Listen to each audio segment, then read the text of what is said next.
Hey Hoopers, I had positive response to my first tutorial last week, so I've decided to make some more. This one will be on two-handed isolations, which look like this, one-handed isolation, which looks like this, and funky isolation, which looks like this. I'm sure this has a different name, but I don't know it. So I just call it the funky isolation, and that's what I'll call it during this video. Okay, so if you don't know those moves, or you just want to hear my explanation of them, keep watching. We're going to start with our hands at 6 o'clock, our thumbs are touching.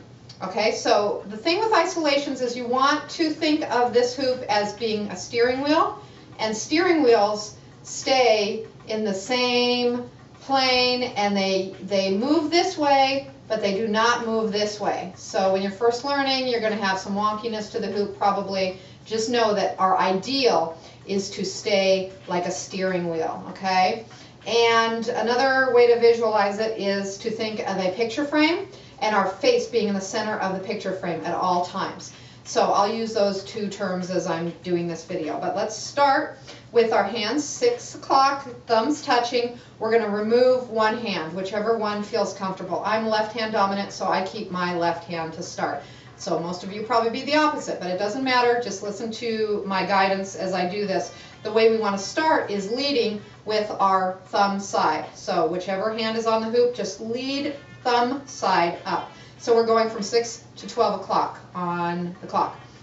We're going to take the hoop, and it's going, remember steering wheel visualization, going up to 12.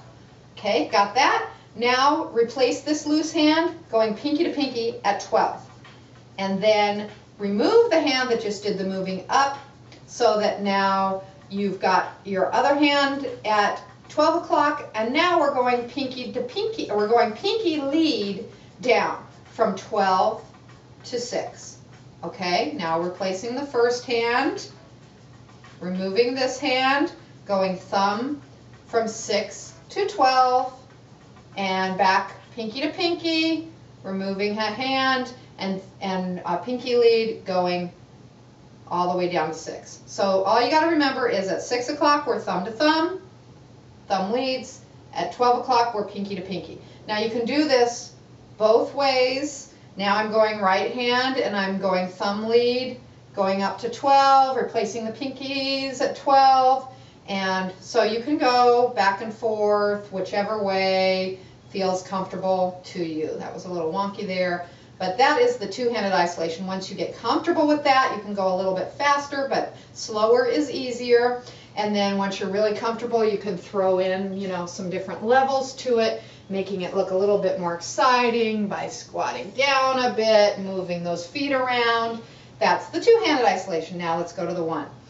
One-handed isolation, let's start up at the top. So we've got an inside grip. Our palm is facing the sky. We've got the hoop gripped in our hand. We're going to lead with our pinky side of our hand. We're going to lead. We're bringing it, remember, faces in the center of the hoop. We're bringing the hoop all the way down, pinky's leading until it can go no more. That's going to be somewhere probably around 10 or 2 o'clock, depending on which way you're going. And then what we have to do is we will let go of the hoop. It's going to roll over the back of our hand, and we're going to regrip over here. So it's either going to be a 10 to a 2 regrip or a 2 to a 10. And so let's try that. Let's let go of the hoop, let it roll over our hand and regrip. And then we bring it all the way around, still pinky leading, going all the way to 10 or 2, letting go, rolling over the back of the hand. And when you go really slow, it's a little easier once you get some momentum to have the hoop stay where, if you go really slow, so you might go all over the place. So if this is a new move to you, be used to the hoop dropping, it will get more comfortable with time.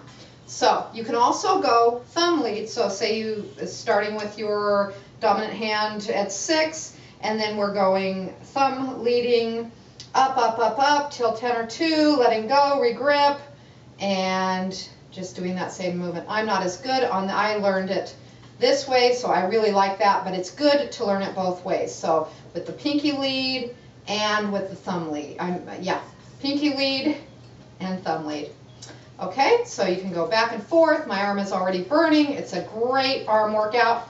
And now let's go to the funky isolation. So Now we're back like we did at two-handed isolation, thumb to thumb at 6 o'clock. Now what we want to do is have the top of the hoop, or the point of the hoop that is farthest away from our hands. It's going to go forward, forward, forward as these hands come up back to where that top of the hoop was. Now our hands have replaced and it's there. Again, my face is in the center of the hoop.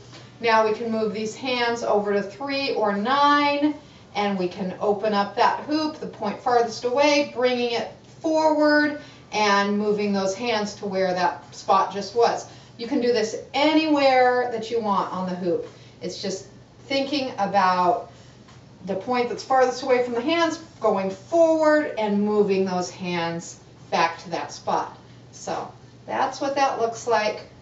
If by chance you hoop with 2 hoops, if you hoop on your knees and then another hoop in your hands, or eventually you'll get that way if you're a beginner, hopefully, then you can try these tricks with the 2 hoops. I love doing all of these tricks while I'm also knee hooping. So that is something to look forward to, or for you advanced hoopers, think about throwing in all of these moves while you're hooping on your knees. All right, so I hope you enjoyed that tutorial and that it worked for you. If you have any suggestions, please let me know. I'm always interested in any of your feedback, and I hope you are enjoying my tutorials, and I hope I have lots to come. Have a great day.